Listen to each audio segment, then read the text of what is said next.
Ini sekarang tadi disampaikan bahwa targetnya itu 15 dari 11. Itu disetujui kalau kita tidak punya 17 kepala daerah. Jadi itu capaian sebelum kita mendapat dan memiliki 17 kepala daerah. Jadi kalau kita punya 17 kepala daerah, maka targetnya sama dengan DPRD provinsi, yaitu 18. Siap? Tangguh? Kita ini mau menang. Jadi kalau menang itu minimal target legislatif kita 20%. Oleh karena itu 18 itu harus menjadi target. Karena kita tidak mau hanya dari nomor 3 ke nomor 2.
Bapak Ketua DPD Partai Golkar Jawa Tengah matur nuwun telah dibuatkan kantor yang cukup representatif, markas komando memenangkan Golkar Jawa Tengah, memenangkan Pak Erlangga menjadi Presiden Republik Indonesia. Saya berharap DPD 2 bisa memanfaatkan kantor ini sebaik-baiknya untuk mengkonsolidasikan agar momentum-momentum yang sebentar lagi sudah teragendakan bisa berjalan dengan baik. Laporan bagaimana perkembangan Golkar di Jawa Tengah. Tentu saja pertama kita sudah punya modal dari pemilu 2019, yaitu kita memiliki 11 anggota fraksi DPR RI bagian yang hadir pada kesempatan malam hari ini, sehingga kita menempati urutan ketiga setelah PDI Perjuangan dan PKB. Kemudian kita juga punya 12 anggota DPRD Provinsi, 191 DPRD Kabupaten Kota. Nah, itulah modal kita untuk kita sebagai panjatan atau landasan kita bergerak untuk lebih maju lagi, untuk lebih menang lagi. Assalamualaikum warahmatullahi wabarakatuh. Salam sejahtera bagi kita semua. Om Swastiastu, Namo Buddhaya, salam kebajikan. Ini sekarang tadi disampaikan bahwa targetnya itu 15 dari 11. Itu disetujui kalau kita tidak punya 17 kepala daerah. Jadi itu capaian sebelum kita mendapat dan memiliki 17 kepala daerah.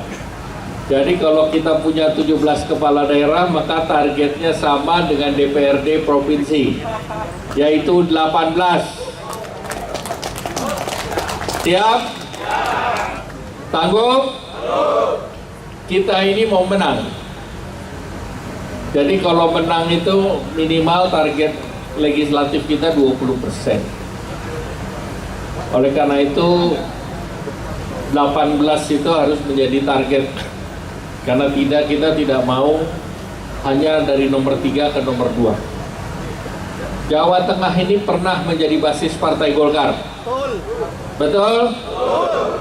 Oleh karena itu perlu kita kembalikan untuk menjadi basis Partai Golkar. Siap? Kenapa saya minta kantornya diperbaiki, minimal dicat, supaya semangat, karena ini salah satu kantor yang lokasinya di tengah kota dan bangunannya adalah bangunan heritage. Semoga dengan kantor yang lebih rapi kita lebih semangat. Betul nggak? Tadi mengenai kantor ini yang akan dibikin Yellow Clinic, fasad luarnya bagus, dalamnya berantakan karena sudah disiapkan oleh Yellow Clinic untuk membuat kliniknya. Dibiayai langsung oleh Yellow Clinic secara keseluruhan. Jadi tentu karena lokasinya baik, ini kita berharap masyarakat bisa datang ke kantor Partai Golkar, apakah mau divaksin, apakah konsultasi dengan dokter, dan targetnya klinik ini bisa melayani BPJS Kesehatan. Nah, tentu dengan semakin banyak masyarakat yang datang ke kantor Partai Golkar, masyarakat menjadi nyaman untuk keluar masuk kantor Partai Golkar. Nah, tentu berikut, pemilu ini sudah tidak lama lagi. Partai Golkar membangun koalisi Indonesia Bersatu, tentunya dengan dua partai, P3 dan PAN. Saya juga berharap seluruh jajaran Partai Golkar saya instruksikan untuk menggalang kerjasama dengan P3 dan PAN, mulai dari provinsi sampai dengan kabupaten kota. Pengalaman sudah menunjukkan bahwa kita harus membuat koalisi dan kerjasama sejak awal. Karena dengan kerjasama yang dibentuk sejak awal, maka kekuatan dari masing-masing itu bertambah. Dan kita juga menghadapi pemilu presiden, dan koalisi ini dibentuk untuk pemilu presiden. Untuk pemilu legislatif, masing-masing partai silakan berstrategi sendiri-sendiri. Karena pemilu legislatif tidak di-sharing. Kita ingin menang. Siap? Pemilu presiden, kita pun targetnya menang. Oleh karena itu, semakin banyak partai yang bergabung, tentu akan semakin baik. Tetapi yang utama adalah semakin kita bisa melakukan sosialisasi ke masyarakat, masyarakat lebih mengenal, dan tentunya ini menjadi target kita sampai dengan bulan Februari 2024. Pemilu 1 kali 5 tahun, dan 1 kali 5 tahunlah sebagai partai politik kita diuji, dan tidak ada waktunya untuk menyesal. 1 kali kita harapkan kita berhasil, karena ini Golkar terakhir menang Pileg itu di 2004. Golkar mengusung pasangan presiden dan menang itu baru di 2019. Jadi kita sudah tahu bagaimana caranya menang Pileg, kita sudah tahu bagaimana cara menang Pilpres. Betul? Oleh karena itu, saya berharap Jawa Tengah kita bisa tingkatkan prestasi kita. Siap? Kalau kita bisa menang pilkada 17 ataupun 80%, dan itu tertinggi se-Indonesia di daerah yang kita dianggap tidak kuat. Betul? Maka saya yakin dengan situasi ini kita bisa rebut kembali. Saudara siap? Sanggup? Saya juga mau baca pantun. Gadis Semarang sungguh memikat.